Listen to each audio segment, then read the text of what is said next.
Baik, menurut saya berdasarkan apa yang saya pelajari dan saya pahami dari modul dalam dunia pendidikan, istilah pilar itu artinya dasar atau tiang penyangga yang menopang seluruh sistem pendidikan, dan memahami bahwa pilar ini berfungsi untuk memberikan arah, kekuatan, dan kestabilan sehingga semua proses pembelajaran bisa berjalan dengan baik dan teratur. Juga berpendapat bahwa salah satu pedoman utama yang masih sangat berguna sampai sekarang adalah prinsip pendidikan dari Ki Hajar Dewantara, yaitu in arso sum tulodo, in madaya mangun karso tut uri hadayani. Prinsip ini menurut saya sangat cocok dijadikan acuan dalam setiap kegiatan pendidikan. Bahkan di zaman sekarang sudah berkembang seperti isi bahasannya. 1. Makna pilar pendidikan. Seperti yang saya jelaskan di modul, pilar adalah landasan utama yang menopang seluruh kegiatan pendidikan. Kalau pilarnya kuat, menurut saya sistem pendidikan akan berjalan dengan lancar, terarah, dan bisa mencapai tujuan dengan maksimal. Tapi kalau pilar lemah, semua proses akan terganggu dan hasilnya tidak akan memuaskan. Nah, jadi saya merasa sangat penting untuk menjaga dan memperkuat pilar-pilar ini agar pendidikan bisa berjalan dengan baik. 2. Prinsip dasar pendidikan menurut Ki Hajar Dewantara. Menjelaskan di modul dan memahami saya ketiga prinsip tersebut memiliki arti sebagai in arso sum tulodo, artinya di depan memberi teladan.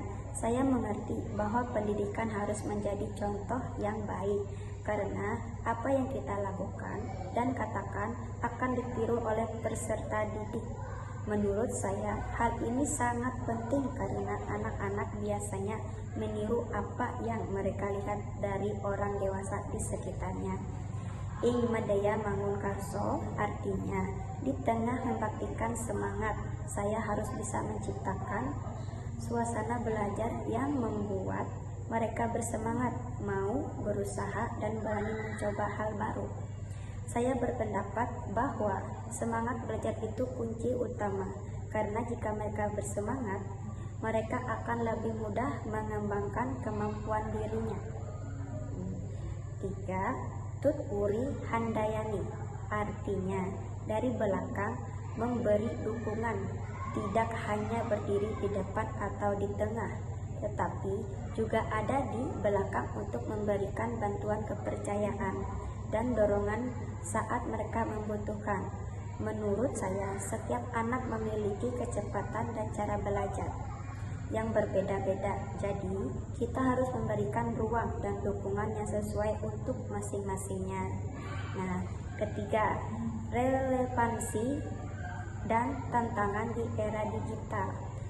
Menurut penjelasan dan pengalaman saya, prinsip-prinsip ini tetap sangat penting dan bisa diterapkan dengan baik di zaman sekarang yang sudah serba digital.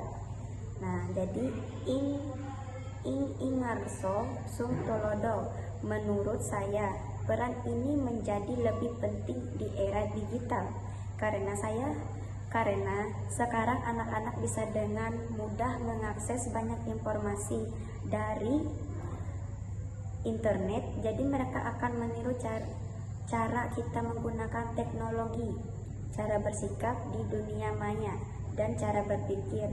Contohnya, saat saya mengajar, saya harus menunjuk cara menggunakan aplikasi, mempelajari dengan benar dan bermanfaat. Bukan hanya sekadar menggunakan teknologi untuk hal yang tidak berguna. Saya sadar bahwa apa yang saya tunjukkan akan menjadi contoh bagi mereka. Jadi saya harus bertindak dengan baik dan bertanggung jawab. Nah, yang kedua, ikmadaya manggun karso. Nah, berpendapat bahwa sekarang banyak hal yang bisa menarik perhatian anak-anak selain pelajaran. Jadi, harus bisa mencapai cara belajar yang menarik. Contohnya, saya menggunakan video pembelajaran, permainan, edukatif, atau tugas sesuai dengan minat mereka, supaya mereka tetap semangat dan tidak bosan belajar. Menurut saya, jika cara mengajarnya menarik, mereka akan lebih mudah tertarik dan mau mengikuti pelajaran dengan baik. Yang ketiga, Tuturi Handayani. Nah, jadi prinsip ini sangat cocok dengan keadaan sekarang karena anak-anak bisa mencari informasi sendiri dari berbagai sumber.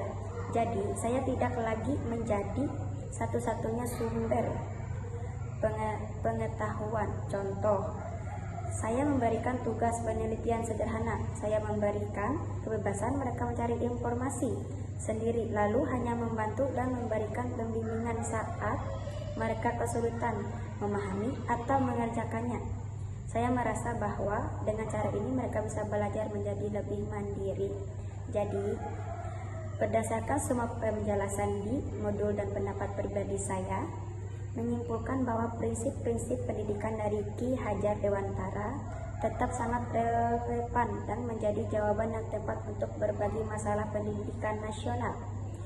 Menurut saya, dengan menerapkan ketiga prinsip ini dengan benar, saya bisa membentuk peserta didik yang tidak hanya pintar dalam belajar, tetapi juga memiliki karakter yang baik, aktif, kreatif, dan bisa berdiri sendiri. Prinsip ini juga membantu kita mengatasi tantangan seperti menggunakan teknologi, membentukkan karakter, dan perubahan cara belajar di era digital. Jadi saya berpendapat bahwa ketiga prinsip ini benar-benar menjadi pilar yang kuat yang tidak akan pernah ketinggalan zaman dan selalu berguna untuk kemajuan pendidikan. Demikian presentasi yang saya dapat sampaikan. Terima kasih. Assalamualaikum warahmatullahi wabarakatuh.